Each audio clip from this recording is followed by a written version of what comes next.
The dust spoke its own language in wildflower, and on the 43rd day without rain, it spoke of judgment. It rose in spirals down the main street, coating the false-fronted buildings, the hitching posts, the boardwalks, in a fine layer of condemnation. Charlotte Voss knelt in that dust outside Harrigan's General Store, her knees pressed against sun-baked earth that felt like iron. Her face deliberately smeared with ash, her good dress hidden beneath a torn calico shift that reeked of desperation. She had been there since first light, when shadows still offered mercy. Now the May sun stood directly overhead, and her lips had cracked open blood, mixing with dust on her chin. She had counted each person who passed with her tin cup extended. 27 souls. 27 failures of basic humanity. Gerald Moss, who ran the boarding house, had stepped over her outstretched hand without breaking stride. Deacon Whitley, thin as drought itself always first to Sunday services, had crossed the street rather than acknowledge her, his eyes sliding away with practiced ease. Even Dr. Alton had stopped just long enough to say, "No payment means no treatment," before continuing toward his office. And Marcus Finn, the mercantile owner, with his calculating eyes and tight smile, had actually paused to study her face with an unsettling intensity before walking on without a word. Charlotte was considering ending the experiment, her throat felt lined with ground glass, when a shadow fell across her, blocking the brutal sun. She looked up, squinting. The man was Lakota. Everyone in Wildflower knew about the small camp by the river 2 miles east. This man was the one townspeople watched most carefully, tall, lean, perhaps 35, with braids wrapped in blue trade cloth and a single eagle feather tucked into the left side. His canvas trousers were patched, his cotton shirt faded, his leather vest marked with intricate beadwork. A bone-handled knife hung at his belt. He knelt opposite her with deliberate grace and set down his canvas sack. From it, he pulled a dented tin canteen and a red apple that looked impossibly perfect in this season of deprivation. Their eyes met, and Charlotte felt something shift. His gaze was dark, steady, and held recognition. Not pity, not charity. Something else entirely. He knew exactly who she was. He offered the canteen first, unscrewing the cap with scarred fingers. She took it, noting how his gaze dropped briefly to her palms, too soft, too clean, before returning to her face. The water was cool and tasted of deep earth and minerals. She drank in small sips, coughed once, then nodded thanks. He placed the apple carefully in her cup. "The water is free," he said, his English clear. "The apple you must earn by surviving another day." Before she could respond, he picked up his sack, and walked toward the mercantile, his boot heels striking the boardwalk with quiet confidence. Charlotte sat frozen, the apple solid and real in her cup, the taste of his water on her cracked lips. He knew. She was absolutely certain. He had seen through her disguise completely and helped anyway without judgment. The question was why Charlotte returned to her office above the assay building 2 hours later after watching the Lakota man. She had heard others call him Sula or Red Hawk, complete his business and leave town on foot. She climbed the exterior stairs slowly, her knees protesting, and locked the door before stripping off the beggar's costume and washing her face. The woman in the mirror was 31 years old, with brown hair pinned in a practical knot, gray eyes that had learned suspicion over the past year, and a face more handsome than beautiful strong jaw, straight nose, a mouth that rarely smiled anymore. She looked exactly like what she was, a widow trying to fill a dead man's shoes. Her office was modest but functional. Thomas's oak desk dominated the space covered with ledgers and correspondence. 2 chairs faced the desk. A filing cabinet stood against the wall. On the wall behind the desk hung a daguerreotype of Thomas Voss, taken 18 months before his death. He had been 35, broad-shouldered and confident, with the kind of face people trusted instinctively. He had founded Wildflower 8 years ago when silver was discovered in the hills. He had built the assay office, convinced investors to fund infrastructure, constructed the whiskey distillery that employed 23 men. He had installed the water pump and wooden flume system that supplied the town. And he had died 1 year ago this June in what everyone called a tragic accident, a fall in the distillery, head-striking copper death instantaneous. Dr. Alton had assured her Thomas hadn't suffered. Charlotte had been elected mayor 3 months ago in a special vote that shocked even her.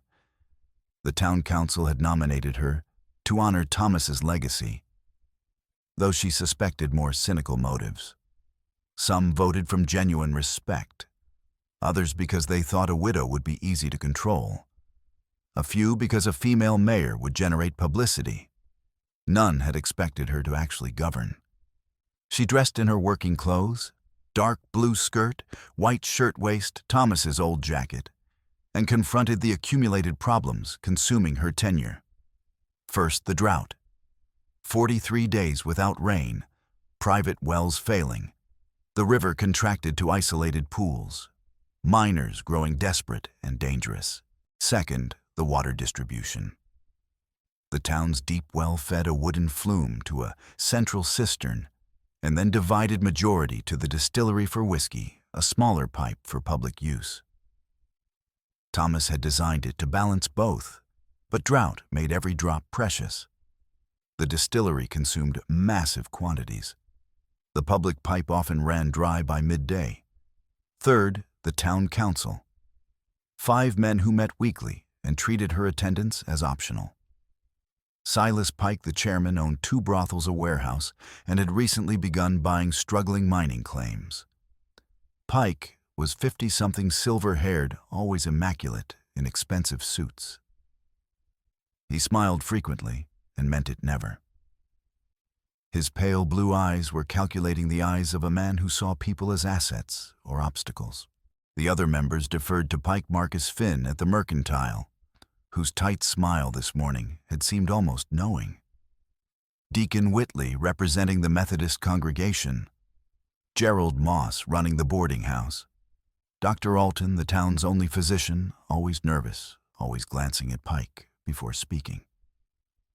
Charlotte pulled a leather-bound ledger from the bottom drawer, wrapped in oilcloth. She had found it 2 weeks ago, hidden beneath a loose floorboard in Thomas's distillery office. The entries made no sense, coded combinations of letters and numbers. Payments marked SP adjustment or MF consultation fee.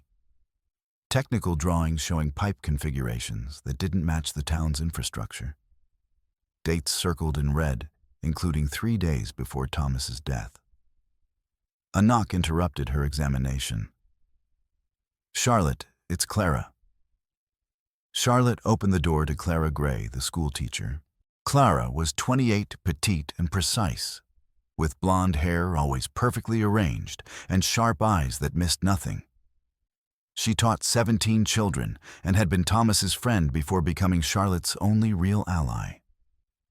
"I saw your performance this morning," Clara said, closing the door and setting a bundle on the desk, the beggar costume neatly folded. Quite convincing, though. Perhaps overly dramatic with the ash. No one looked closely enough to notice. Except Sula. Clara's expression softened. "What did you learn?" "That 27 people would step over a dying woman, and that the only person with basic decency is someone we've given every reason to hate us. Sula brings rabbits to the school sometimes. The children adore him." Clara paused. "He recognized you. Immediately. Saw right through it. But said nothing. He gave me water and an apple. Said the water was free, but I had to earn the apple by surviving." Charlotte touched her throat, remembering the coolness. It felt like a test. Clara moved to the window. "Any progress with the ledger?" "None. All codes I can't interpret." Charlotte opened it to the technical drawings. "Look at this pipe configuration. a secondary line branching before the cistern, but I've never seen evidence of it. Clara studied the diagram intently. If this is real, there's a hidden diversion. Water redirected before official measurement. Her finger traced the line. This would terminate near Pike's warehouse. Speculation without proof, but logical. Clara's eyes narrowed. And these initials MF could be Marcus Finn. I've noticed him meeting privately with Pike frequently. If they're working together... Shouting erupted from the street below, cutting her off. Both women rushed to the window. Men were running north toward the distillery. Smoke rose thick and black, and even through closed glass, they heard a sustained roar like rolling thunder. That's structural failure, Charlotte said, already moving. Something catastrophic. They ran downstairs and joined the crowd converging on the distillery. The smell hit Charlotte first sour mash and caustic lye mixed with smoke burning her throat. The distillery's primary holding tank had ruptured completely. Dark liquid flooded the street in a torrent running downhill toward town center. Charlotte pushed through to the foreman, a man named Hawkins. What happened? Don't know, ma'am. Whole bottom seam split at once like it was cut deliberate. A woman screamed. The flood had reached the public cistern, contaminating the last clean water. Charlotte shouted orders to cover it, but too late. Then came the worst sound, a child crying in agony. Charlotte found a stable boy, maybe 12, sitting in toxic mud, his legs covered in caustic liquid, his skin blistered. Dr. Alton knelt beside him, but seemed frozen. "I need clean water," Alton said desperately. Now, no one moved. The cistern was poisoned. The river was 2 miles away. Private wells were dry. Charlotte looked around and saw Sula at the crowd's edge. Their eyes met for the second time that day. He moved forward without hesitation, unscrewing the canteen he'd offered her that morning. He poured water over the boy's legs. Not enough. Sula pulled off his shirt and soaked it in the last drops, laying it over the worst burns. "The river has clean water," Sula said to Alton. "I will carry him there. Follow or do not." He lifted the boy carefully and started walking east. Alton grabbed his bag and hurried after. Charlotte turned back to survey the disaster. The street had become a river of poison. The cistern was ruined. The distillery was destroyed. And standing at the back of the crowd, perfectly dry and perfectly calm, was Silas Pike, watching her with his characteristic smile. Beside him, Charlotte noticed Marcus Finn, the mercantile owner, speaking quietly into Pike's ear before slipping away into the confusion. This was no accident. The full catastrophe revealed itself by evening. The flood had contaminated the cistern and poisoned the surrounding soil. The furnace fire had spread to a storage shed, destroying grain. 14 people had suffered chemical burns. The town council convened an emergency session at Pike's insistence. All 5 men crowded into Charlotte's office, Pike taking the chair opposite her desk. "This is catastrophic," Pike said with manufactured concern. "The cistern is unusable, the distillery is damaged, the water supply is compromised. All of which began when the tank mysteriously ruptured." Charlotte said coldly, "That tank was inspected 2 weeks ago and declared sound." "Accidents happen, Mrs. Voss, particularly in establishments maintained by someone with no experience." "Folka, what are you proposing, Pike?" "We face reality. The distillery must be repaired and returned to full operation immediately. It employs 23 men and produces our primary export. I can have investors here within a week." "No." Charlotte stood. "The distillery stays closed until the water system is fixed. Clean drinking water is the priority." Pike's smile thinned. "You don't have authority for that unilateral decision. Town charter requires council approval for any decision affecting major infrastructure. You can propose closure, but we vote. He looked at the other men. All in favor of overriding Mrs. Voss's closure and authorizing immediate repairs. 4 hands rose, everyone, except Charlotte. Charlotte felt something crack in her chest. This meeting is adjourned. Mrs. Voss, get out of my office. Pike stood slowly. Thomas understood how to run a town. He knew that sometimes you must prioritize commerce over sentiment. You might learn from his example. Thomas, Charlotte said quietly, would never have allowed the town's water to be poisoned for profit. Something flickered in Pike's eyes, too quick to identify. Thomas is dead, Mrs. Voss. Perhaps you should concern yourself with the living. They filed out. Charlotte remained standing until their footsteps faded, then collapsed into her chair. A sound from outside made her look up. Through the window, she could see movement men on horseback, riding east, toward the river, toward the Lakota camp. Charlotte was running before conscious thought completed. She heard gunshots as she cleared the last buildings, sharp cracks echoing across the prairie. She ran east, lungs burning, vision narrowing. Other people emerged from buildings. Some followed. Most watched from doorways. The Lakota camp occupied a bend in the Shining Fork. 4 hide shelters around a central fire pit. Perhaps 15 people total. They had arrived in March, requesting permission to camp temporarily. The council had granted grudging approval because Tsula had paid with beaver pelts, and refusing might provoke conflict with larger bands that traded at Fort Bridger. Now the camp was under attack. Charlotte crested the rise and saw everything: mounted men circling firing rifles into the air, shouting. One shelter was burning. The Lakota had formed a defensive perimeter but weren't returning fire. Tsula stood at the front with a rifle aimed, but not discharged. Charlotte recognized several attackers, miners drunk, emboldened by numbers. She saw what was coming. One rider broke from the circle and charged, torch held high. Tsula moved like smoke rifle, tracking not the rider, but the torch in flight. He fired, and the burning brand exploded midair, scattering harmlessly. The rider's horse panicked, bucking. The man went flying. Tsula was there instantly, rifle aimed at his chest, but didn't fire. Leave now. This is your only warning. Another rider charged, pistol drawn. Tsula struck the man's gun arm with his rifle barrel.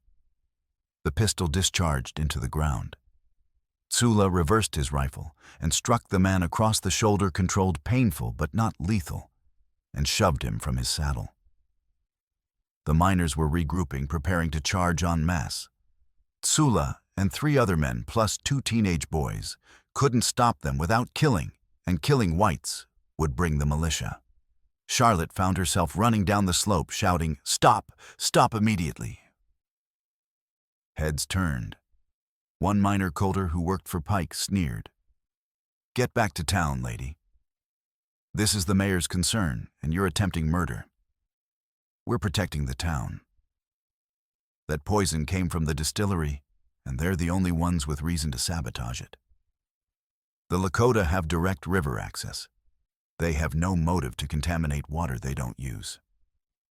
They hate us. That's motive enough." A new sound cut through deep crackling. Charlotte spun. The fire had spread to a stack of cottonwood branches, 8 feet high and growing, driven by evening wind. And the stable boy was lying on a blanket 20 feet away, directly in the fire's path. Charlotte ran. So did Tsula. They reached the boy simultaneously. Tsula grabbed the blanket corners and lifted the child. Charlotte grabbed medical supplies. Fire surrounded them on 3 sides, heat solid. "Move," Tsula commanded. They ran together toward the river, the boy crying between them.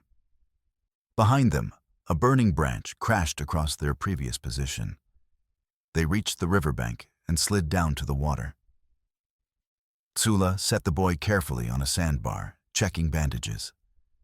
Charlotte stood in water to her calves, breathing hard, and looked back. The miners had retreated. The Lakota were fighting flames with practiced efficiency.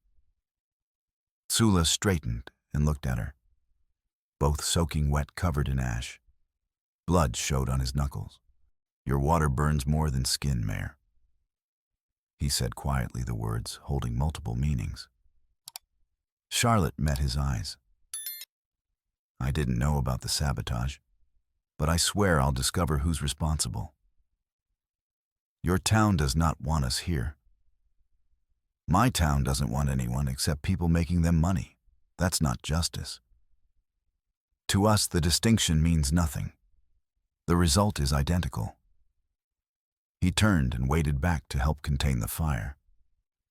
Charlotte stood in the river, understanding everything had changed. This wasn't about water anymore. This was about survival, and someone was willing to kill anyone threatening their power. Charlotte returned to her office near midnight. She locked the door, collapsed into her chair, and forced herself to think systematically despite exhaustion.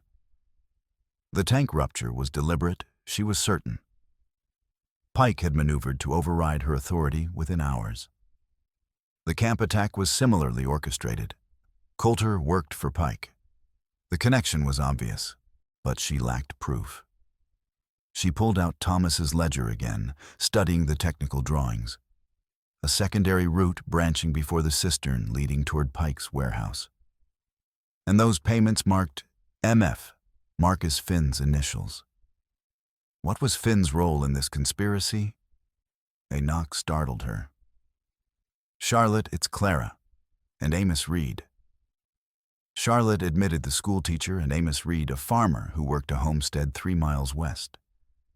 Amos was 42, lean and weathered, with a face like carved stone and restless hands.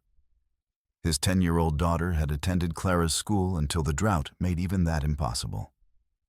"We heard about the fire," Clara said. "Are you hurt?" "No. But they were attacked by a dozen armed men. Pike's escalating." "Pike's been escalating for months," Amos said bluntly. "Been buying water rights from desperate people. My windmill's been dry for 16 days, despite the aquifer still holding water. Someone's tapped into it upstream. Only way my mill runs dry while the town well produces is if there's a diversion we don't know about."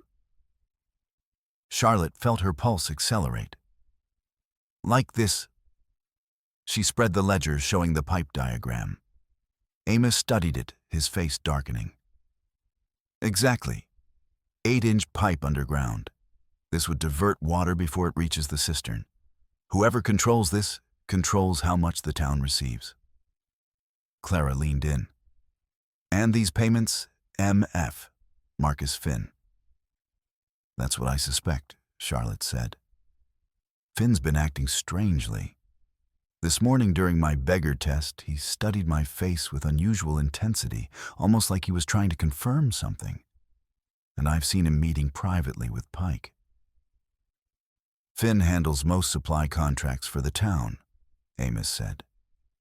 "If Pike needed materials for illegal construction, Finn could provide them and hide the transactions in legitimate records." "We need proof," Charlotte said.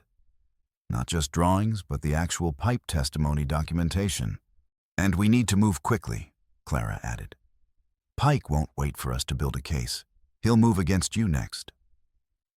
"The Beggar test Pike walked past without a glance," Charlotte said.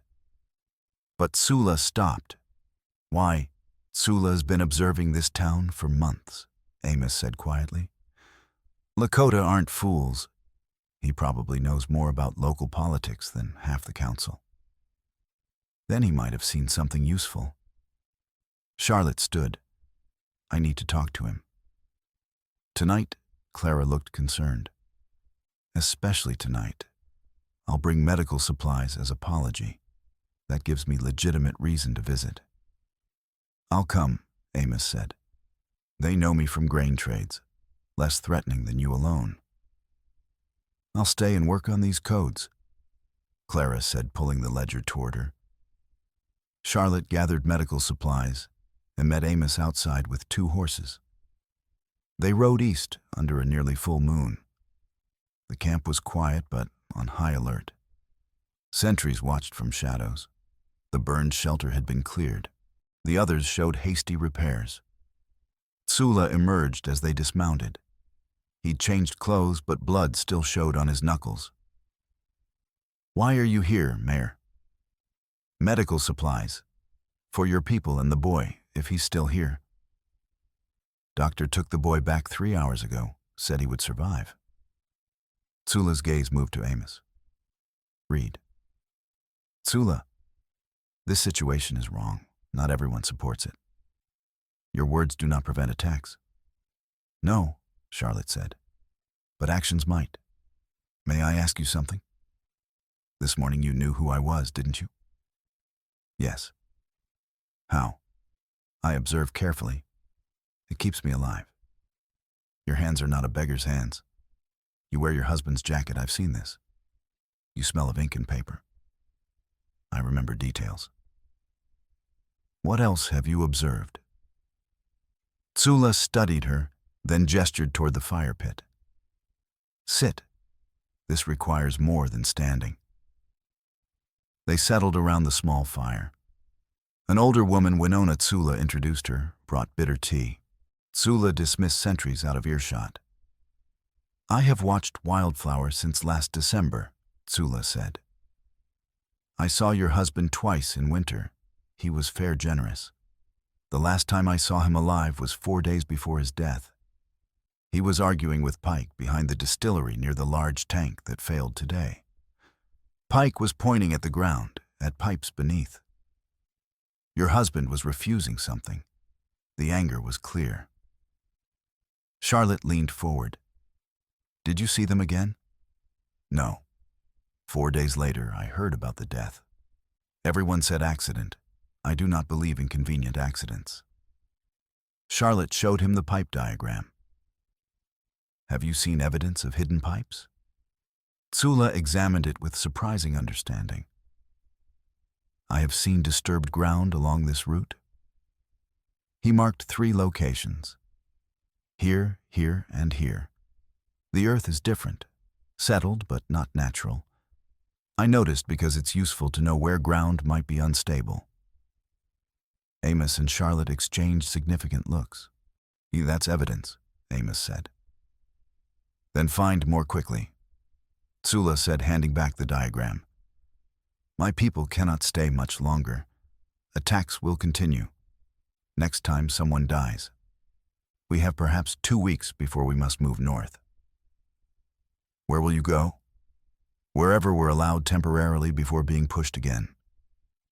Tsula's jaw tightened fractionally. "We've been moving for 4 years. This is one more place we cannot stay." The bitterness was carefully controlled, but devastating. Charlotte wanted to apologize, but knew only actions mattered. "I'm going to stop Pike," she said. "Expose what he did.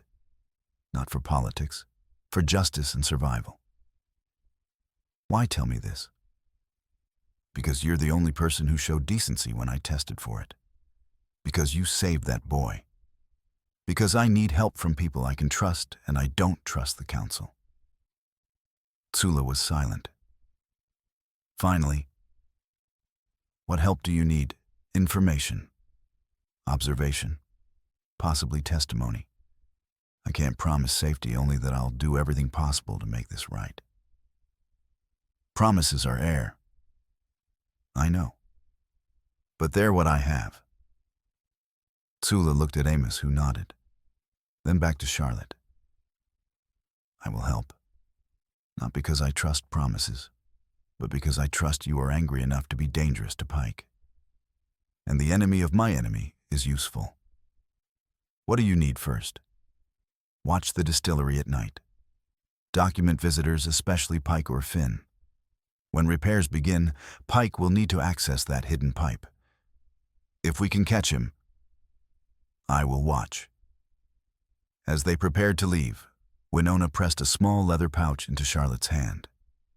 It smelled of sage. For burns. Better than white medicine. You have burns on your knees from kneeling. This will help. Charlotte looked down. Her knees were indeed raw. Thank you. How? I observe also. Winona's weathered face softened. You helped little Elk today, my grandson. You carried medicine, so I give you medicine. This is fair. The ride back was quiet. At Wildflower's edge, Amos stopped. Charlotte, Pike's going to come at you directly now. The council vote was just his opening move. I know. And if we expose him, he won't surrender quietly. I know that too. Amos nodded. Then I'm with you, whatever it takes. My daughter deserves better than poisoned water and murdered mayors. Charlotte returned to find Clara still working. I've broken most of the code, Clara said immediately. Simple substitutions. Pike's name appears 23 times connected to water diversions. Payments marked silence fee bribes. And Marcus Finn's name appears 11 times, always in connection with supply purchases or material acquisitions. Charlotte. Clara looked up, pale. There's an entry for the day Thomas died. 2 words Pike knows. Charlotte sat slowly. Thomas knew Pike had discovered his investigation. And there's more. 3 entries mention MF. Consultation meetings with Finn about logistics. If Finn was Pike's inside man on the council, helping him manipulate votes and hide transactions. Clara's voice was rough. Thomas probably discovered Finn's involvement too. That's why both of them needed him silenced. Then we won't make his mistake. Charlotte touched the leather pouch. We gather everything involved the territorial marshal before confronting them, make sure there are too many witnesses. When? Soon. Within days. Charlotte stood. And Pike will make a preemptive move. We need to be ready. They worked until dawn, compiling evidence, planning the route to the county seat. When Clara left, Charlotte remained at her desk, staring at the decoded entry. Pike knows. Thomas had written that the day he died. His last documented thought. Charlotte began her own documentation, recording everything since the rupture. If something happened to her, there needed to be a complete record. When finished, she wrapped both ledgers in oilcloth, sealed them in a waterproof case, and buried it beneath a loose stone in the schoolhouse foundation. Clara would know where to look. Then she retrieved the small derringer Thomas had insisted she carry, checked it was loaded, and slipped it into her jacket pocket. Outside, the sun rose on the 44th day. Without rain, Charlotte posted a formal notice on the town board, by mayoral order. The distillery is closed until further notice pending safety inspection and water system repairs. Unauthorized entry will be prosecuted. See Voss Mayor, she hammered it in herself, each strike echoing like a declaration of war. By noon, Pike's men had torn it down. By evening, 3 riders visited with increasingly explicit warnings. By midnight, Amos had installed Charlotte's padlock on the distillery door. The battle lines were drawn. The retaliation came within 48 hours, systematic and calculated. First, grain suppliers cut her credit. Pike owned shares in 2 companies. Second, Marcus Finn at the Mercantile refused to sell her anything beyond food. Council's orders, Mrs. Voss. He said, his tight smile not reaching his calculating eyes. Can't supply materials to individuals interfering with town business. There was something in his tone, almost satisfied, that confirmed Charlotte's suspicions about his involvement. Third men watched her office, constantly, deliberately obvious. Charlotte documented everything and sent 2 letters via stagecoach to the territorial marshal in Bridgerton, the county seat a day's ride north. She included decoded ledger copies and sworn testimony about Thomas's suspicious death, requesting investigation and protection. Then she waited. On the 3rd night, Clara's cabin was attacked. Amos rode into town at a gallop just before dawn. Charlotte met him at the livery. Two men broke into Clara's cabin 4 hours ago, Amos said, dismounting. She wasn't there, been sleeping at the schoolhouse. But the cabin's destroyed. They were looking for something. The ledger. Ice settled in Charlotte's stomach. They know she's been decoding it. Clara's at the schoolhouse barricaded with 8 parents. But the men didn't leave. They're watching from a distance. Charlotte didn't hesitate. Get fresh horses. I'll get the ledger and meet you north of town in 15 minutes. She ran to the schoolhouse via the back gardens. Clara cracked the door just wide enough for her to slip through. Inside, the room was crowded with frightened children and grim adults holding weapons, shotgun pistols, knives. I need the ledger, Charlotte said quietly. Clara retrieved it from beneath a floorboard. What are you planning? Taking it somewhere safe while we get to Bridgerton. Charlotte surveyed the frightened faces. How many men outside? 2 confirmed, possibly more. They're watching the front. I'm leaving through the back with Amos. Can you hold until daylight?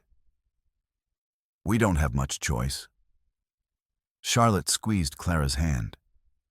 I'll be back with help. She met Amos at the town's edge with 2 horses, the ledger in her saddlebag, alongside the derringer and ammunition. They rode east at a canter toward the river and the Lakota camp. The camp was awake. Sula met them as they rode in, reading their faces. Trouble. Clara's cabin was attacked. Men are surrounding the school. We need to take the evidence to the county seat, but need protection. You need a warrior and a farmer who can shoot. Sula looked at Amos. I can shoot when necessary. Your family. Sent my daughter to Cheyenne 5 days ago. She's safe. This is my fight now. Sula was already gathering supplies, speaking rapidly to Winona and Maddo. Within minutes, they were mounted and moving, following a route that avoided the main road, cutting cross-country through prairie grass and rock formations. They had covered maybe 5 miles when Sula stopped, dismounted, touched the ground. Riders behind us, 4, maybe 5, 1 mile distant, coming fast. Pike's men. Charlotte said, though it wasn't a question. Amos had his rifle out. Sula studied the terrain, rolling prairie exposed, except for a small cut where a seasonal creek ran. There, we choose the ground. They positioned horses in the cut and took defensive positions. Charlotte's hands shook, loading her rifle. Sula noticed, moved beside her. Breathe slowly. Don't aim until they're close. Don't fire unless necessary. Sometimes showing readiness is sufficient. And if it's not, then you protect what matters. That's all any of us can do. The riders appeared silhouetted against the rising sun. Charlotte recognized Coulter leading them. Miss Voss, Coulter shouted from 100 yards. Mr. Pike just wants to talk reasonable. No need for this to get ugly. He can talk at the council meeting or through the marshal, Charlotte shouted back. You've been sending letters making accusations. Pike can't allow slander to spread. He's asking nice for you to come back and sort this out civilized without involving outsiders. I'll return when I'm ready. Can't accept that. You're carrying town property. That ledger belongs to the council. Hand it over and we'll let you ride on. This was my husband's personal property. Your husband's dead, and you're about to violate Mr. Pike's patience. Sula's voice cut through cold and clear. You are 5 armed men, threatening 1 woman, 1 farmer, and 1 Lakota. Ride away now. Live longer. Coulter laughed nervously. Indian, you got no authority here. Everything is white people's business. This is why there are wars. But today this is my business, because the woman asked for protection. You want the ledger, take it from 3 rifles. Calculate your odds. The riders exchanged glances. Aged, one shifted nervously. Then Coulter drew his pistol. Everything happened fast. Coulter fired, the shot went wide. Amos returned fire. Coulter's horse screamed and bolted. 2 riders charged. Tsula fired with surgical precision, hitting one man's gun hand. Charlotte aimed at the 3rd rider, squeezed the trigger. The recoil shocked her. Her shot went high, but the horse spooked, ruining the rider's aim. Amos fired again, kicking up dirt. The animals panicked and scattered. One rider got close with a shotgun.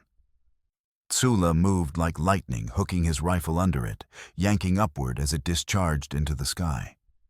He dragged the man from his saddle and disarmed him with brutal efficiency.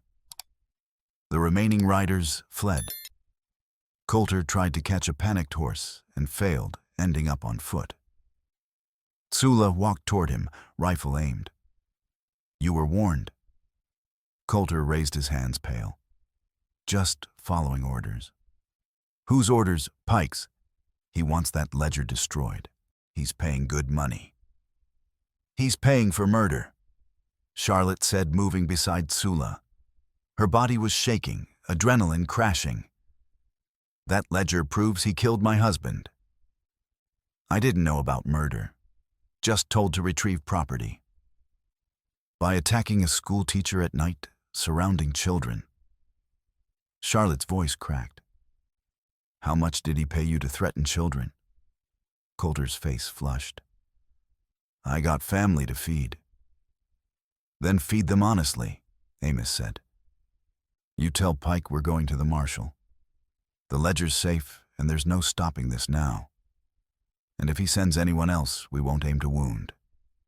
Make sure he understands." They left Coulter on foot and continued north. Charlotte's hands didn't stop shaking for an hour. She'd shot at a person, been shot at. The reality of violence settled like physical weight.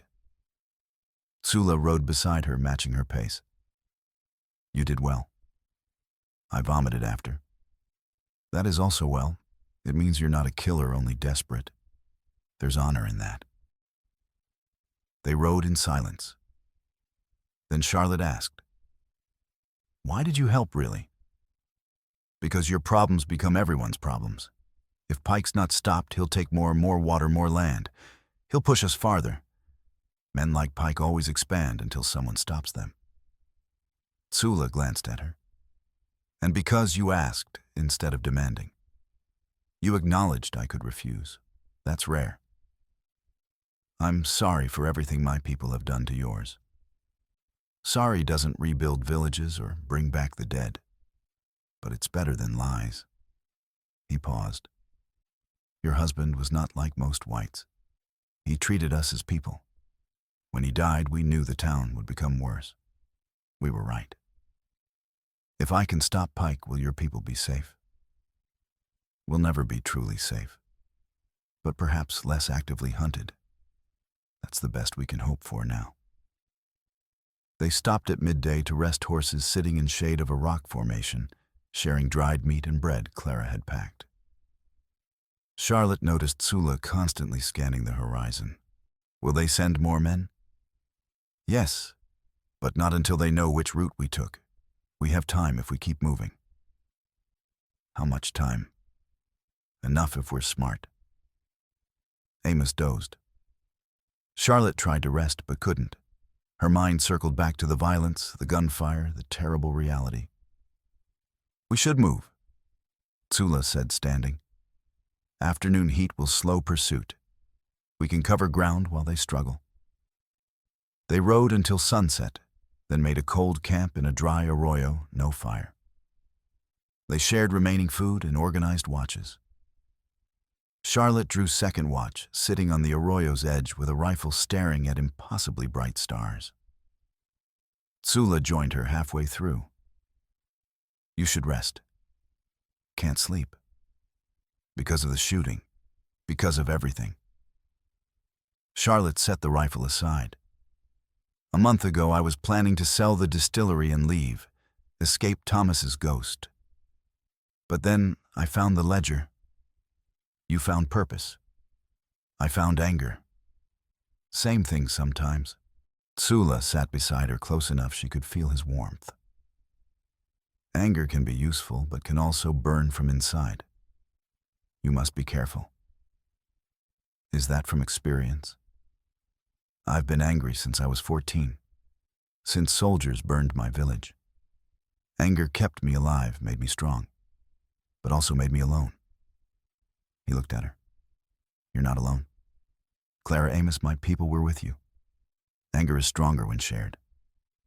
Charlotte felt something shift. Thank you. For helping. For risking your life. You risked yours first. For the boy at the fire. For Clara. For people not your blood. That's bravery, also foolish. But I respect foolish bravery more than clever cowardice. Charlotte smiled despite everything. I'll take that as a compliment. It was meant as one. They sat in comfortable silence, watching stars. Charlotte's ankle throbbed, twisted during the fight. Tsula noticed her shifting. You're hurt. Just a twist. Let me see. She hesitated, then pulled up her skirt enough to expose her boot. Tsula examined it with professional efficiency. Swollen, not broken. But you should wrap it. He pulled a red kerchief from his pocket and wrapped her ankle with practiced care. His fingers were scarred, calloused, but surprisingly tender. Charlotte shivered. Better, yes. Thank you. He didn't release her ankle immediately. For a moment they simply stayed there, his hands on her leg, her breath caught. Then he let go and moved back to respectful distance. Rest now. I'll finish the watch. Charlotte climbed down and lay on her blanket, but sleep didn't come.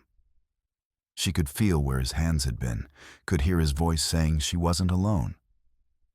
She'd been alone so long in marriage as Thomas became consumed by work in widowhood in the mayor's office. She'd built walls because grief required it. But those walls had developed cracks, and a Lakota warrior who barely smiled was finding his way through them. Charlotte pressed her face into her rolled jacket, muffling a sound between laugh and sob, and finally slept. They reached Bridgerton by late afternoon. Charlotte led them to the territorial marshal's office, a solid brick building near the courthouse. U.S. Marshal Davies was a large man in his 50s, with a gray beard and skeptical eyes. He listened carefully, examined the ledger, read her letters with increasing concern. This is serious. Embezzlement, fraud, possibly murder. If accurate, it's completely accurate. Then I'll need to investigate. That means coming to Wildflower with deputies interviewing witnesses, examining evidence. Davies looked at Tsula and Amos. You two will testify? Yes, Amos said. Tsula nodded. All right, I'll organize a party. We leave tomorrow at dawn. You three stay at the hotel tonight.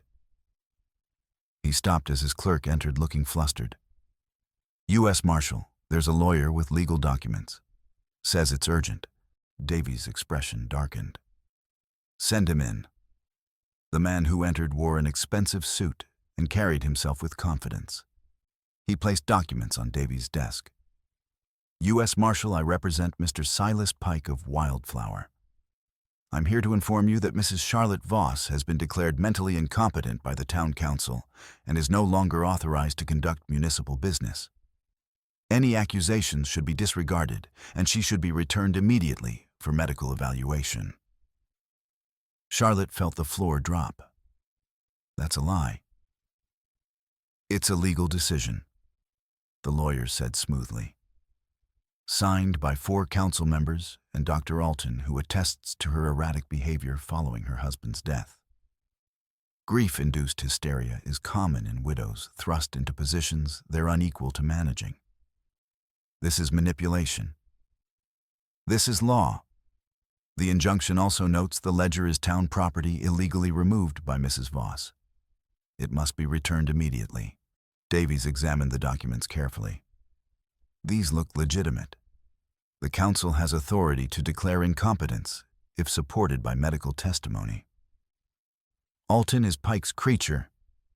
Charlotte protested desperately. That may be true, but this is still legal process. Davies looked regretful. I can't ignore a properly filed injunction. Until it's overturned, my hands are tied. Charlotte felt panic rising. So Pike just wins. He murders my husband, steals resources, poisons water, and wins because he filed paperwork. I didn't say he wins. I said my hands are tied. But if you could prove the incompetence claim is fraudulent, get testimony from other medical professionals, file a counter-petition. That would take weeks. Yes, ma'am. Charlotte looked at Sula, and Amos feeling defeat settling like weight. What if there was additional evidence? Clara's voice came from the doorway. Charlotte spun to see the schoolteacher entering disheveled and exhausted, carrying a canvas bag. Evidence not from Charlotte. Clara, how? Left right after you, different route? Figured you might need backup. Clara set the bag on Davies's desk, pulling out papers. These are the distillery's official water allocation records showing permitted usage. And these are production records showing actual whiskey produced over 2 years. The numbers don't match. The distillery produced 30% more than its water allocation could support. Davies examined them. Where's the extra water coming from? An illegal diversion. Clara produced a surveyor's map. I hired a surveyor yesterday to examine ground along this route. He found buried pipes exactly where Thomas documented. The lawyer's confident smile vanished. Those records are private. These copies were legally obtained from the town clerk, who's required by law to provide public records upon request. I have the clerk's signed receipt. Davies was reading now, his expression hardening. This is clear fraud. And if Thomas Voss discovered it and died shortly after? He looked up. You have evidence of foul play. Dr. Alton can provide that, a new voice said. Everyone turned. Dr. Alton stood in the doorway, hat in hands, looking 10 years older. I falsified Thomas Voss's death report. Alton said, his voice breaking. Pike paid me to rule it accidental. But it wasn't. Thomas had injuries consistent with a beating, broken fingers, bruised ribs. Someone struck him repeatedly, then staged the fall. He stopped swallowing. And I lied about the water poisoning, too.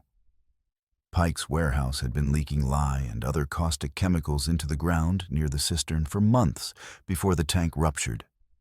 The poisoning was already happening. The rupture just accelerated it and provided cover. He pulled out a receipt. Pike's been buying dynamite. 20 pounds purchased 3 weeks ago. Told the supplier it was for mining, but Pike doesn't own active claims. I think he's planning to destroy the diversion pipe, blow it up, flood the whole system with poison from his warehouse, then blame sabotage. He'd rather poison the entire town than let anyone prove his fraud. He paused, his voice raw.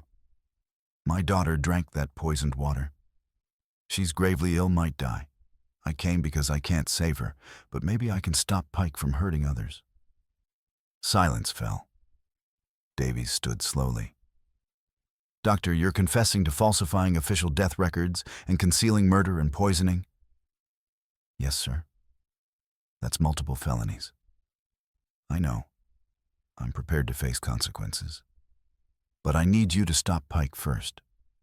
Because if my analysis is correct, what we've seen is just the beginning.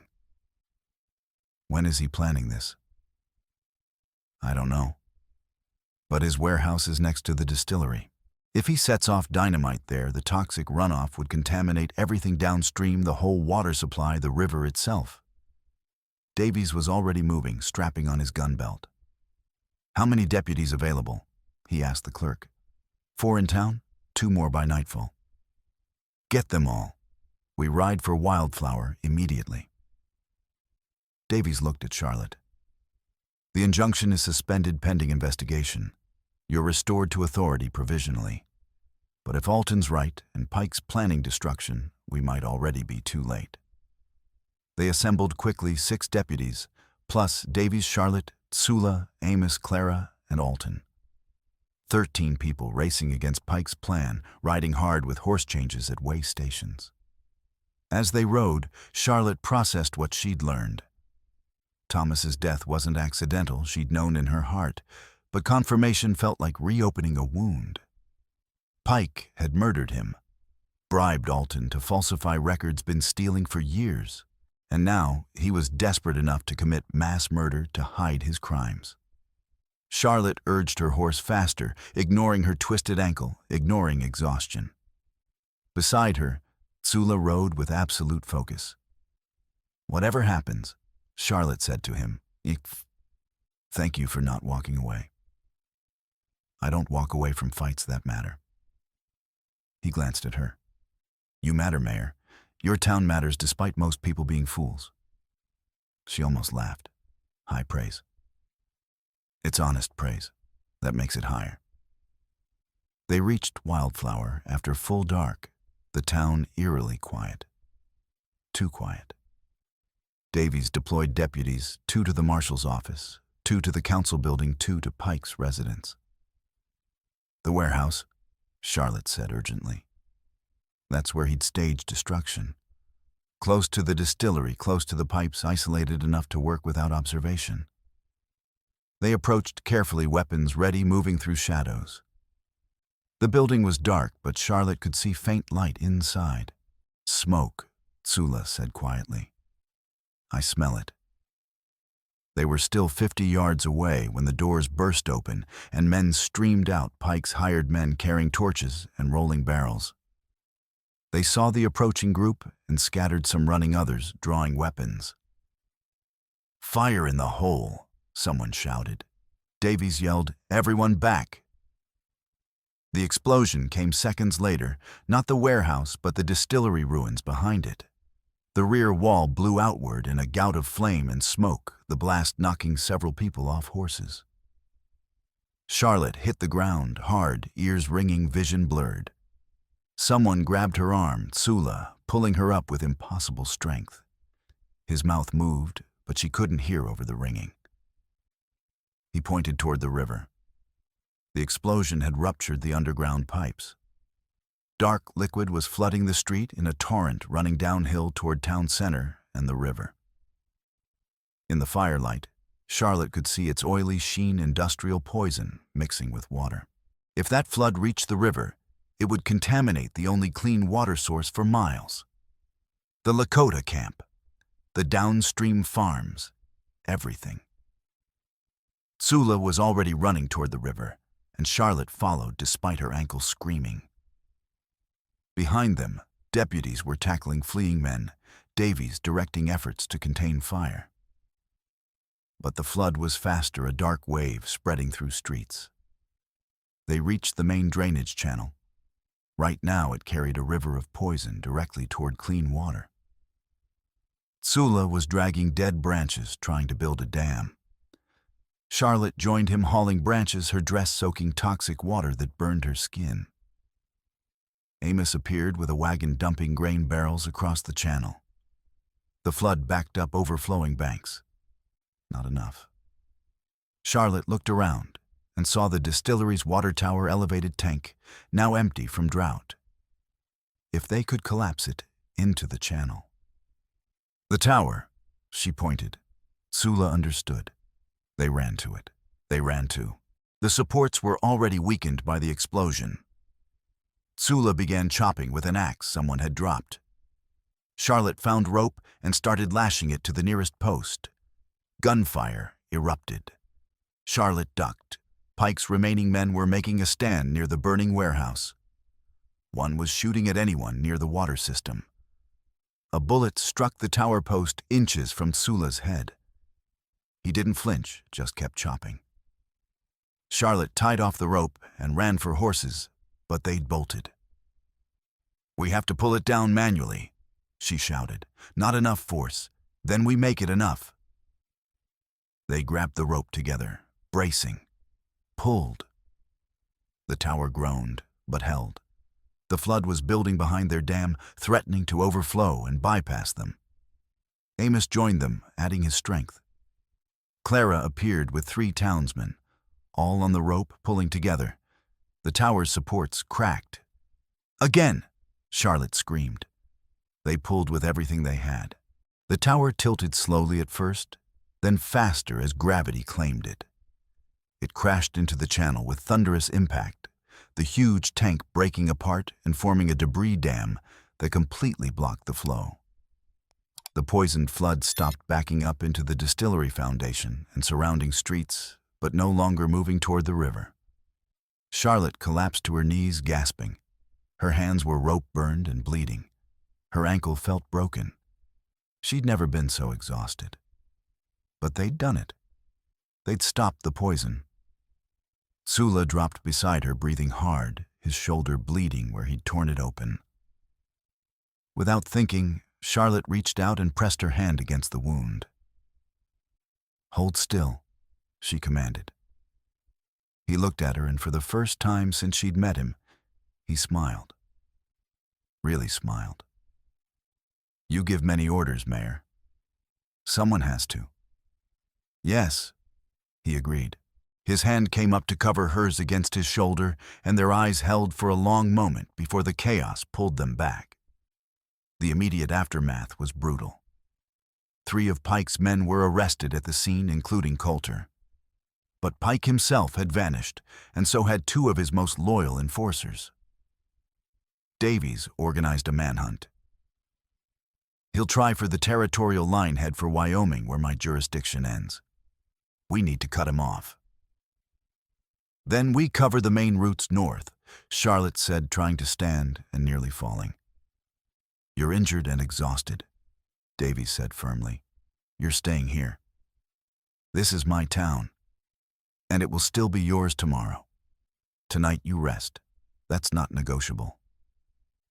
Charlotte wanted to protest, but knew he was right.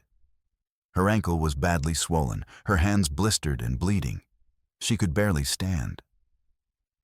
Sula had his shoulder bandaged by Alton's strange sight, the doctor who'd covered up Thomas's murder, now treating wounds. Afterward, Sula returned to check on his people. The explosion had sent debris their direction, though everyone was safe. But the poison still threatened their water, even dammed up. Clara organized temporary housing for displaced families. Amos and other farmers began diverting clean water from upstream, bypassing contaminated areas. Charlotte returned to her office and collapsed into her chair, too exhausted to remove her ruined dress.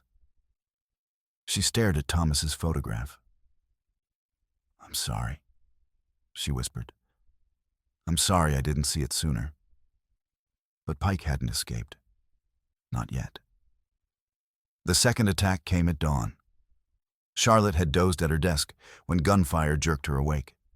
She grabbed her rifle and rushed to the window. 4 riders were racing through the street, firing at the temporary marshal's office. Windows shattered. Return fire drove them back, but they circled, preparing another pass. Then Charlotte saw the real target, the schoolhouse. 2 more riders approaching from the east, torches held high. Pike was systematically destroying evidence and eliminating witnesses. Charlotte ran down the stairs, ignoring her ankle, and met Sula in the street. He'd been sleeping in the stable, guarding impounded equipment. "The school?" she gasped. "I see it." They ran together, cutting through an alley. Charlotte's ankle gave way halfway. She would have fallen, but Sula caught her around the waist, half carrying her the remaining distance. They reached the school just as the riders arrived. One raised his arm to throw the torch. Charlotte didn't hesitate. She raised her rifle and fired not at the torch, but at the rider's arm. The shot hit his shoulder, spinning him sideways. The torch fell harmlessly to the ground, sputtering out. The rider cursed, clutching his wounded shoulder. His companion's horse was already backing away, spooked by gunfire. After a tense moment, both riders wheeled and fled north. Charlotte sagged against the school wall, vision graying. Tsula steadied his arm around her shoulders. "You shot to wound, not kill," he observed. "I'm not a murderer, but I won't let them burn children in their sleep. You are learning to fight your way. This is good." Their eyes met again, and Charlotte felt that dangerous shift walls cracking, something new pushing through. Before either could speak, Amos appeared with urgent news. "They found Pike. He's holed up in the old Red Angel mine 3 miles north. Davies is organizing a raid." "How many men with him?" Tsula asked. "Maybe 6, maybe 8. They've got supplies and weapons. Could hold out for days. Or escape through mine tunnels if we wait," Charlotte said grimly. Red Angel connects to 3 other abandoned mines. If Pike knows those tunnels, he knows them, Amos confirmed. "He bought the claims last year. He's been using the tunnels for smuggling. Then we go in now before he can escape." Charlotte tested her ankle. It barely held, but would have to be enough. "I'm going with you." "Charlotte." Clara had emerged from the school. "You can't. You're injured. Let Davies handle it." "Davies doesn't know those tunnels. I do. Thomas and I explored them when we first came to Wildflower." Charlotte met her friend's eyes. "Pike murdered my husband. I won't let him escape into darkness." Clara was silent, then nodded. "Then take this." She handed Charlotte the decoded ledger in its waterproof case. "If something happens, this is the evidence that convicts him. Don't lose it." Charlotte tucked the ledger inside her jacket, and they set out. The Red Angel mine loomed against the morning sky like a wound. The entrance was a black mouth in the hillside, framed by rotting timber and rusted equipment. Davies had positioned deputies around the site, cutting off obvious escape routes. "They're definitely inside," one deputy reported. "Saw movement an hour ago. Haven't seen anyone leave." "How many entrance points?" Davies asked Charlotte. 3 that I know. Main entrance here, a ventilation shaft 200 yards north that's wide enough to climb if desperate, and an old cart tunnel on the south side connecting to the Blackbird mine. Cover all 3. No one gets out. Charlotte stayed with the main group, entering through the front Davies' 3 deputies, Tsula and Amos. The mine was utterly dark beyond the entrance, requiring lanterns. The air smelled of damp rock and old explosives. They moved slowly, weapons, ready, lanterns high. The main tunnel branched after 50 feet, splitting into 3 directions. Davies signaled splits, 2 deputies north, 1 south, the rest continuing straight. The straight tunnel descended gradually, opening into a primary work chamber. Old ore cart rails lined the floor, empty powder kegs stacked against walls. And in the center, surrounded by lanterns, stood Silas Pike. He wasn't alone. 6 men stood with him, all armed. They'd been waiting. "U.S. Marshal Davies," Pike said pleasantly. "And Mrs. Voss, how remarkably persistent." "Silas Pike, you're under arrest for fraud, embezzlement, murder, attempted mass murder, and destruction of property," Davies announced. "Drop your weapons and surrender." "I'm afraid I can't do that." Pike gestured, and his men raised weapons. "You see, I've taken certain precautions. This mine is filled with explosive charges at critical support points. If I don't walk out freely, I signal my man outside to light fuses, and this entire section collapses. You might survive. You might not. But you certainly won't follow me." "You'd kill yourself too," Charlotte said. "Not if I'm already gone through the exit you don't know about, one your dear husband never found. I had it dug specially for occasions like this." Pike smiled his cold smile. "So here's what happens. You let me and my associates leave. Then you wait exactly 1 hour before following. If you don't wait, I signal for the charges to blow. You are trapped and desperate, Tsula said quietly, pretending strength you don't have. The savage speaks. How refreshing. Pike's tone dripped contempt. Tell me, does she pay you well for your services, or do you enjoy playing noble savage for the white woman's entertainment? Tsula's expression didn't change, but Charlotte felt him tense. I have been insulted by better men. Your words are empty air. Perhaps, but my dynamite is real.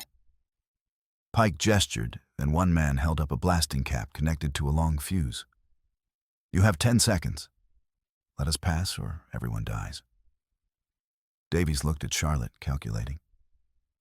He was considering it, weighing lives against justice. But if Pike escaped, he'd disappear. He'd never face justice for Thomas's murder. Charlotte couldn't allow that. She stepped forward, pulling the ledger from her jacket. This is what you want. All of Thomas's documentation, everything decoded. Let Davies and the others go, and I'll give it to you. Just me. Charlotte, no. Davies started. It's the only way to be certain the charges don't blow. Pike wants this destroyed more than he wants us dead. She looked at Pike. Don't you? Pike's eyes gleamed. Clever woman. Yes, bring me that ledger. Everyone else backs out first, all of them. Then I'll give you the book. And I'm supposed to trust you'll stay. I'm supposed to trust you won't shoot me immediately. We're both gambling. Tsula grabbed her arm. This is suicide. It's necessary. Charlotte met his eyes, willing him to understand, to trust her. Please. He stared at her, something raw showing in his dark eyes, then slowly released her arm. Be stubborn, he said quietly, only for her. Live. Fight to live. Davies ordered the retreat. His deputies backed toward the entrance weapons still trained on Pike's men. Amos argued, but Tsula physically pulled him back. Within minutes, Charlotte stood alone facing Pike and 6 armed men. The ledger, Pike said, extending his hand. Charlotte tossed it across the space. He caught it, flipped through pages, nodded satisfaction. You know, Pike said conversationally. I didn't want to kill Thomas. I rather liked him. But he was so damnably righteous. Couldn't be bought, couldn't be reasoned with, just kept digging. I tried warning him, tried explaining how things work. He wouldn't listen. So you murdered him. I removed an obstacle. There's a philosophical difference. Pike pulled a match from his pocket. And now I'll remove the evidence. He struck the match-held flame to the ledger's cover. The book didn't catch properly. Pike frowned, struck another match. The pages blackened slightly, but didn't ignite. Oilcloth wrapping treated with borax fire retardant. Charlotte explained calmly. Thomas was careful about preserving documents. That won't burn easily. Pike's face darkened with rage. He threw the ledger down and drew his pistol. Then I'll kill you and destroy it later. The gunshot came from above. Pike's man holding the blasting cap screamed and dropped it, his hands streaming blood. The cap fell, rolled toward a powder keg. Everyone froze. Tsula dropped from a ventilation shaft. Charlotte hadn't known he'd climbed, landing silent behind Pike's line. He'd shot from above through a gap in the ceiling. Move away from the powder, he said with terrible calm. Or I shoot it and we all die together. Pike's men scrambled backward. In the chaos, Charlotte lunged for the ledger, grabbed it, ran for cover behind an ore cart. Gunfire erupted. Muzzle flashes lit the tunnel like lightning. Davies and deputies rushed back in shouting. Amos's shotgun blasted. Men screamed. Pike was running deeper into the mine, disappearing into darkness. Charlotte pushed to her feet and followed, ignoring her ankle, ignoring everything, except the man vanishing ahead. The tunnel narrowed, forcing her to duck beneath low beams. Her single lamp cast wild shadows. She could hear Pike ahead, harsh breathing, uneven footsteps, curses. Then she heard something else, a hissing crackle. He'd lit the charges. Charlotte ran faster, rounding a corner into a small dead-end chamber. Pike stood at the far end beside a narrow cleft in rock, his secret exit barely wide enough for a man. He was bleeding from his side, probably ricochet. His pistol was raised, aimed at her heart. "You've cost me everything," he said, his pleasant mask gone, replaced by raw fury. "My business, my reputation, my future.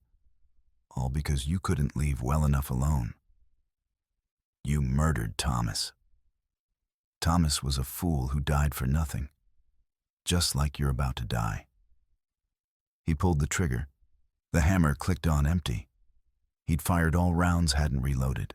Charlotte raised her rifle steadily. Her hands were absolutely calm despite everything. "The difference between you and my husband Thomas died protecting something that mattered: truth, justice, human decency. You're going to die for greed. Those aren't remotely the same."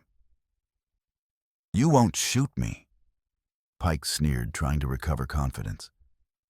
"You're not a killer. You're just a scared widow playing at authority." "You're right. I'm not a killer." Charlotte lowered the rifle slightly. "But I don't have to shoot you.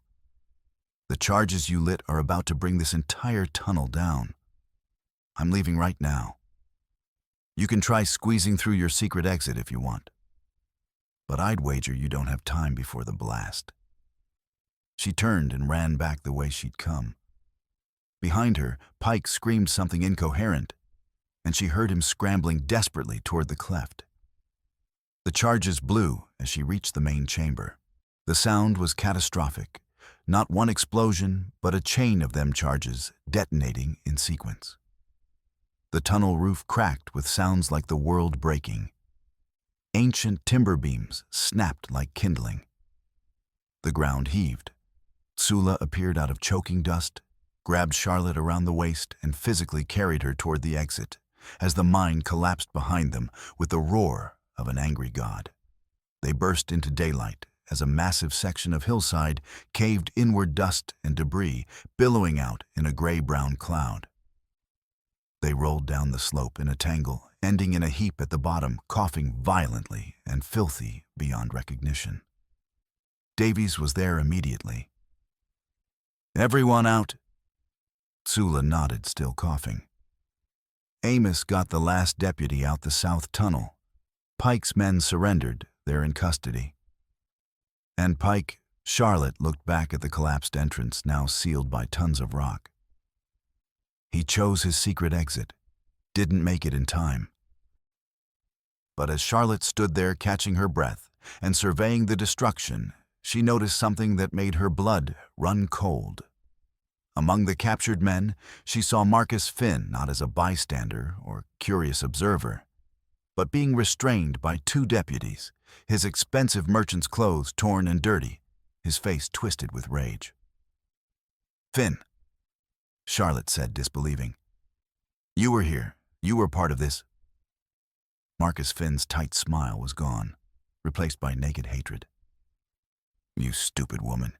You've destroyed everything. Pike offered me a partnership, real wealth, real power. We were going to own this entire region. The water, the mines, the land, everything." He spat at her feet. "But you couldn't leave well enough alone. Just like your sanctimonious husband." Charlotte felt the world tilt. "You helped Pike kill Thomas." "I told Pike when Thomas was alone in the distillery." Finn said, his voice dripping venom. "I told him when Thomas would be vulnerable, and afterward I helped him cover it up, helped him manipulate the council, helped him maintain control." He laughed bitterly. "I've been feeding him information about your investigation from the beginning. Every council meeting, every conversation, every plan you made, I told him everything. Why do you think he was always 2 steps ahead?" Clara gasped from where she stood nearby. The ledger codes the entries marked MF consultation. Those were payments to you for betrayal. Call it what you want. I call it smart business. Finn struggled against the deputies. This town was dying. Pike and I were going to save it, make it prosperous. But no, you had to play hero, had to side with savages over your own people. Enough. Davies said, his voice hard as granite. Marcus Finn, you're under arrest for conspiracy to commit murder accessory to murder fraud and treason against territorial law. Take him away. As deputies dragged Finn toward horses, Charlotte felt her legs give way. Tsula caught her before she fell. I trusted him, she whispered. I bought supplies from his store. I thought he was just a neutral businessman. How did I not see? Because he was careful, Tsula said quietly. Because betrayal from within is always hardest to see. But you survived. You won. That's what matters. Charlotte wasn't so sure about winning. The cost felt impossibly high. They found Pike's body 2 days later when rescue crews dug through the collapse. He'd been crushed by falling rock 10 feet from his secret exit, within sight of freedom, but unable to reach it. So desperately close, but not close enough. The territorial marshal's investigation consumed 3 weeks. Davies and his deputies documented everything meticulously. The hidden diversion pipe was excavated and photographed, the warehouse contamination tested, and recorded. The falsified death records entered into evidence. Dr. Alton's confession provided legal foundation. Clara's meticulous accounting supplied irrefutable proof. Tsula and Winona testified about the organized attack on their camp. Amos documented the systematic water theft. When the investigation concluded, the official report determined that Silas Pike, with the assistance of Marcus Finn, had orchestrated an extensive criminal conspiracy to defraud. Wildflower had murdered Thomas Voss to conceal their crimes and had attempted mass murder when exposed. Both men's properties were seized assets, frozen pending distribution to victims. Dr. Alton received leniency for cooperation, 2 years imprisonment, and permanent loss of his medical license. His daughter survived the poisoning after intensive treatment. Coulter's gang received 10-year sentences each. Charlotte supervised cleanup and reconstruction, personally working 18-hour days despite injuries. The distillery was demolished completely. She sold salvageable materials and used every penny for a new water system designed by Amos with Tsula's input. The hidden pipe was destroyed in a public ceremony. The contaminated ground was fenced off and marked with warnings. Amos was appointed to the council replacing Pike. Clara won another seat after a special election. Together with 3 new members, they began building a town worth living in. But not everything changed easily. The Lakota camp remained through summer, but the social challenges Charlotte and Tsula faced for their growing relationship were brutal and immediate. When the Tsula came to town to help with water system repairs, the new council member Harrison elected to replace. Finn loudly objected to allowing a savage to handle municipal infrastructure. Several townspeople refused to work alongside him. The boarding house owner, Gerald Moss, informed Charlotte that if she continued consorting with Indians, she would no longer be welcome on the premises. The breaking point came in late summer when Charlotte and Tsula were working together to repair a section of the new water pipeline. A group of 5 men miners and laborers, emboldened by whiskey and prejudice, surrounded them deliberately.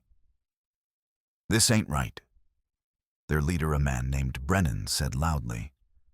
"White woman degrading herself with a savage. It's unnatural." Charlotte straightened wrench still in her hand. "This man saved your town's water supply. He helped stop Pike. He's earned more respect than any of you. Don't matter what he did. It's about what he is." Brennan stepped closer, his breath reeking of alcohol. "And what you're doing is shameful." Your husband would be disgusted. My husband, Charlotte said, her voice cold as winter, would be grateful to anyone who helped expose his murderer. Which is more than you've done. We're giving you a warning, Mrs. Voss. End this, whatever this is, or there'll be consequences. Tsula moved to stand beside Charlotte, his hand not on his knife, but close. You are 5 drunken cowards threatening one woman. That is shameful. What I am doing is protecting someone I respect. If you have problem with that, we can resolve it now. The tension was electric. Charlotte knew it could explode into violence at any moment. She stepped forward, placing herself partially between Tsula and the 5 men. Gentlemen, she said, keeping her voice steady despite her racing heart. You have 2 choices. You can walk away now, and we'll forget this conversation happened. Or you can start something, and I promise you'll spend the next month in the territorial prison explaining to U.S. Marshal Davies why you assaulted a woman and a man who was working under official town contract. Your choice. Make it quickly. The men exchanged glances. Brennan's bravado wavered. Finally, muttering curses, they dispersed. But Charlotte knew this was just the beginning.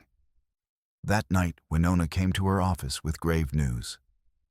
Some men came to the camp this evening, the older woman said quietly. They did not attack, but they made threats.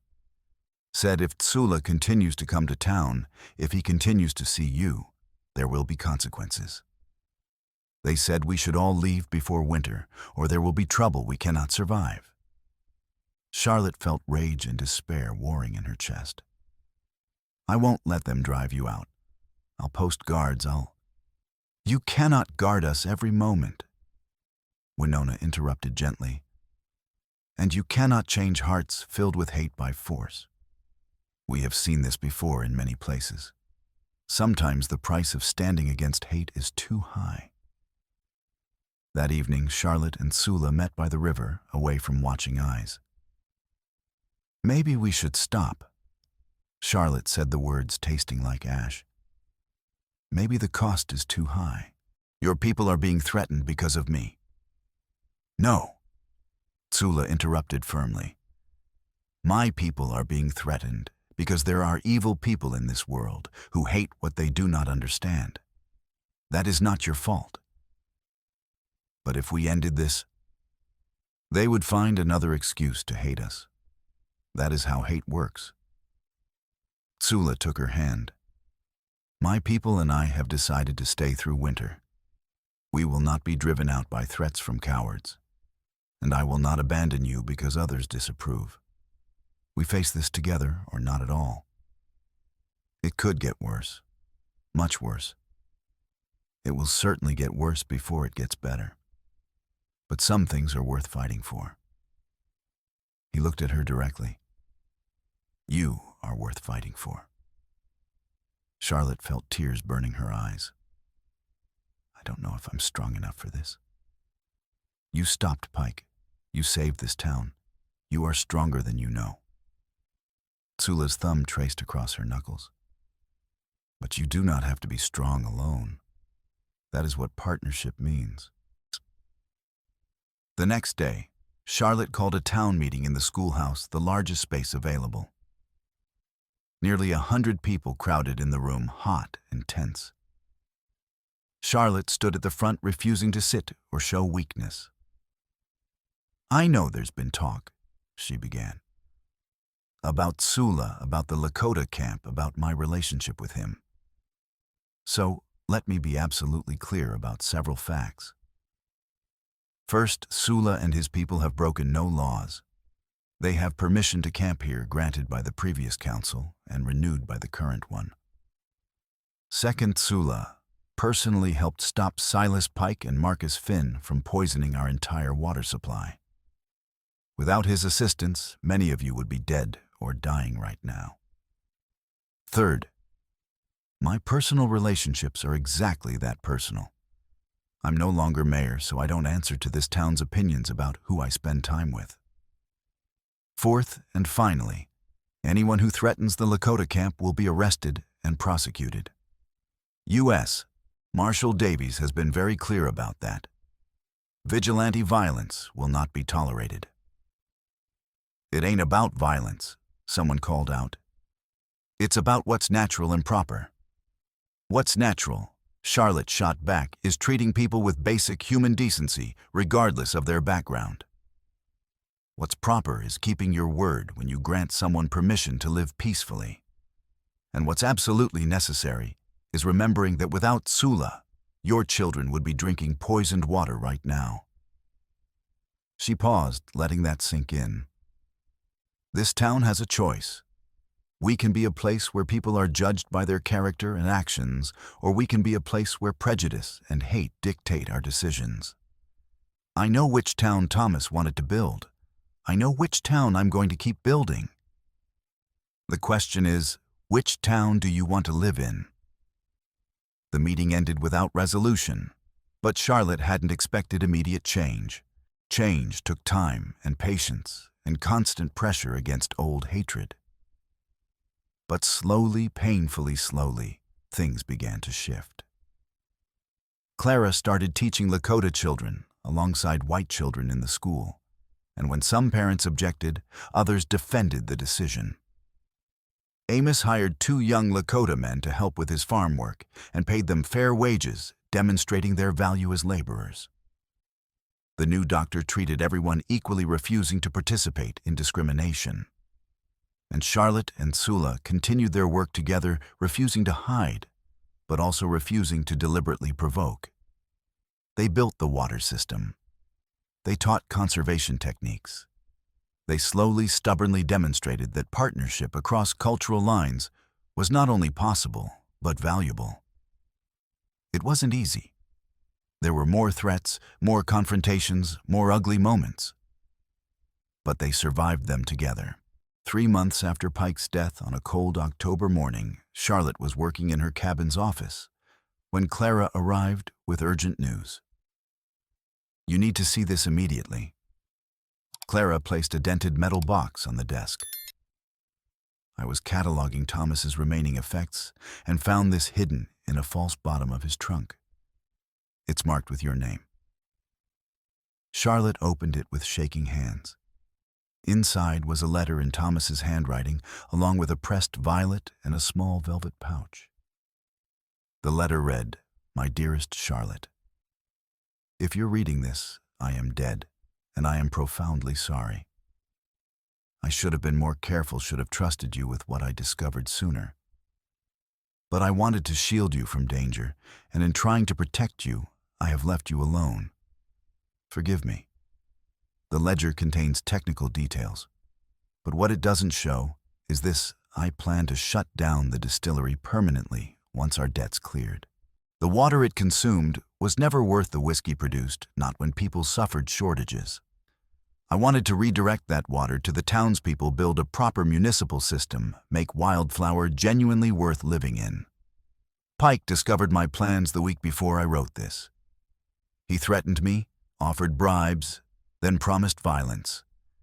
I refused because the principle mattered more than my safety. So if you're reading this now, he followed through. In the pouch, you'll find the deed to all our property and water rights. I've already signed transfer papers, making everything solely yours. Pike cannot claim any of it if I die. Use it however you see fit. Build the town I couldn't. Be the leader I failed to be.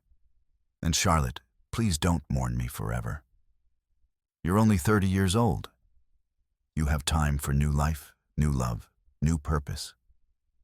Don't let my death trap you in the past. You deserve happiness and companionship. I loved you, though I showed it poorly while consumed by work. I hope you find someone who shows love better than I did. Forever yours, Thomas. Charlotte sat absolutely still, tears streaming silently. All this time she'd believed Thomas died without warning, without preparation. But he'd known the danger. He'd prepared. He'd tried to protect her, even in death. and he'd given her explicit permission to move forward to find new love. Tsula found her an hour later, still holding the letter. He read it over her shoulder, then wrapped his arms around her from behind. He was a good man, Tsula said quietly. Foolish to face Pike alone, but good in the ways that matter. He wanted the town to have clean water. That's why he died. Then we honor him by completing his work. The water flows freely now. The town survives. His purpose is fulfilled through your actions.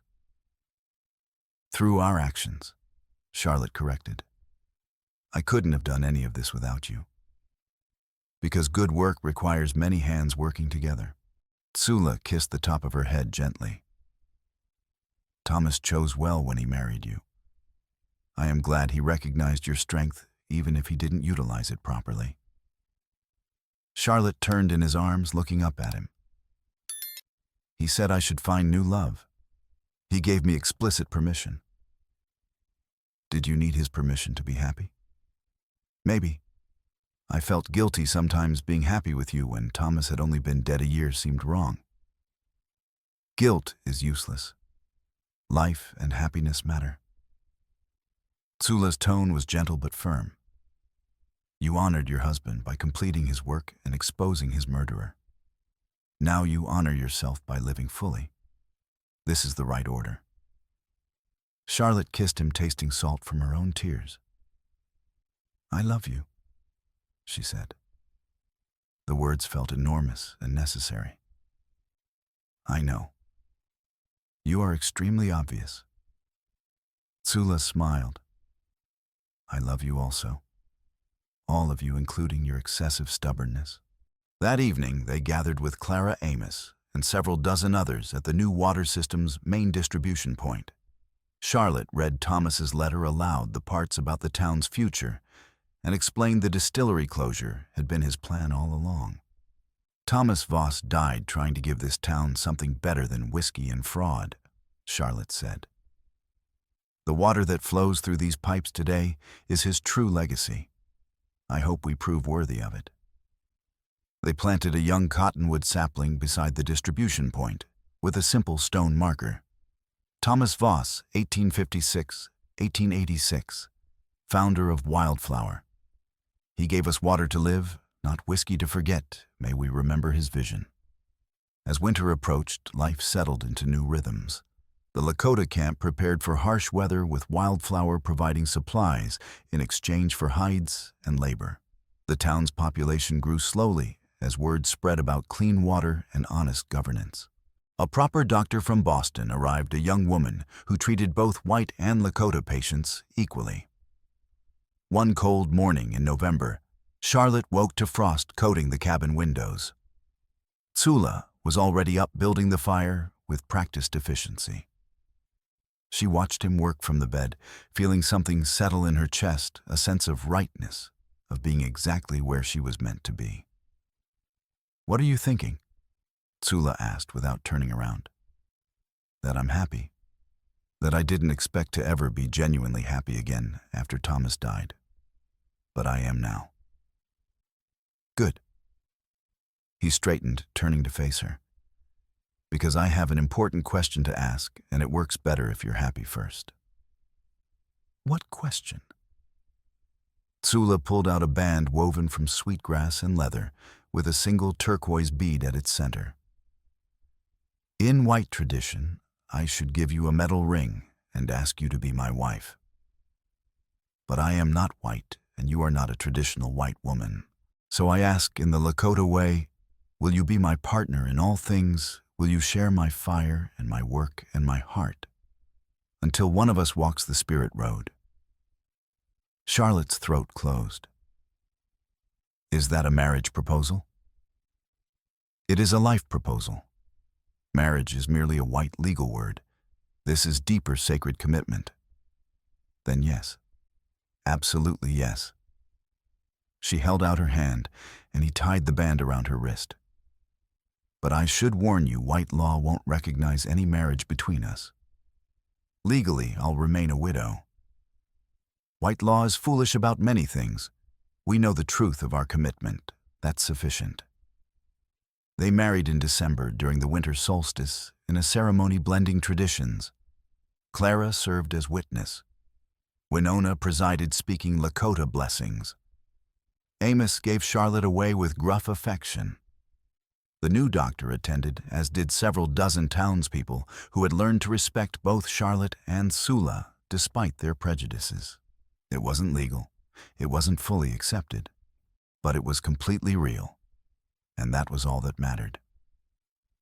As the new year approached, Charlotte stood on their cabin porch, watching snow fall across the endless prairie. Sula emerged from inside, wrapping a blanket around her shoulders. "You will freeze out here," he said. "I was thinking about everything." "About what specifically?" "About how 1 year ago I was completely alone, angry at the world, convinced I had no future worth living. And now," she leaned against him, "now I have you and purpose and a town worth protecting. Everything changed. Everything changed because you were tested and refused to break. Because when someone offered kindness, you remembered and honored it. Because you chose to fight rather than surrender." Sula's arms tightened around her. "You changed everything through your courage. I simply helped. We changed it together. That's the truth. Yes, together is always better than alone." They stood in falling snow, watching distant wildflower lights glow against darkness. Somewhere in that town, clean water flowed through pipes Thomas had envisioned and Charlotte had built. Somewhere, children learned from Clara in a welcoming schoolhouse. Somewhere, Amos worked his land with water that finally reached his windmill. And in the cabin behind them, a life waited, not perfect, never easy, but earned through fire and blood and stubborn determination.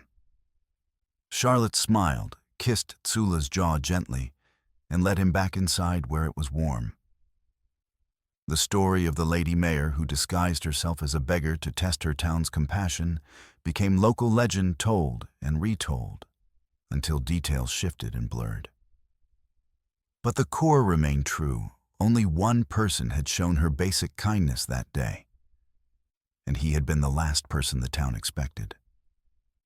Sometimes the right person appears at exactly the right moment. Sometimes a single act of kindness changes everything. And sometimes, in a dusty frontier town in the American West, love finds a way, despite every obstacle the world and history throw at it. The drought broke in March, bringing rain that turned the prairie impossibly green. Charlotte and Sula worked together, expanding the water system, building additional distribution lines, teaching their methods to other struggling towns. They never left Wildflower. It became their home, their shared purpose, their place in the world. And on quiet evenings, when work was done, they would sit together on their porch and watch the sun set over the endless prairie, two unlikely partners who had found each other in dust and desperation, and built something beautiful that would last long after they were gone. Years later, when Clara wrote a comprehensive history of Wildflower's founding and transformation, she included the complete story, the corruption, the murder, the desperate battle for clean water, the betrayal by Marcus Finn, and the love that grew despite every social barrier. She ended her history with a simple observation. The town was saved not by wealth or power or political connections, but by one act of simple kindness from an unexpected source in a moment of testing. Everything else followed from that single moment of basic human decency. May we all remember this when we pass someone who needs water or help or simply recognition of their humanity. The published history included a photograph taken in autumn 1889. It showed Charlotte and Sula standing beside the central water distribution point they had designed together, her hand resting on his arm, both squinting into prairie sun. They looked weathered, tired, and absolutely content. Beneath the photograph, in Clara's precise handwriting, Charlotte Voss and Sula Redhawk, founders of Wildflower's modern water system, and living proof that courage, compassion, and love can overcome any barrier when people choose to see each other's fundamental humanity.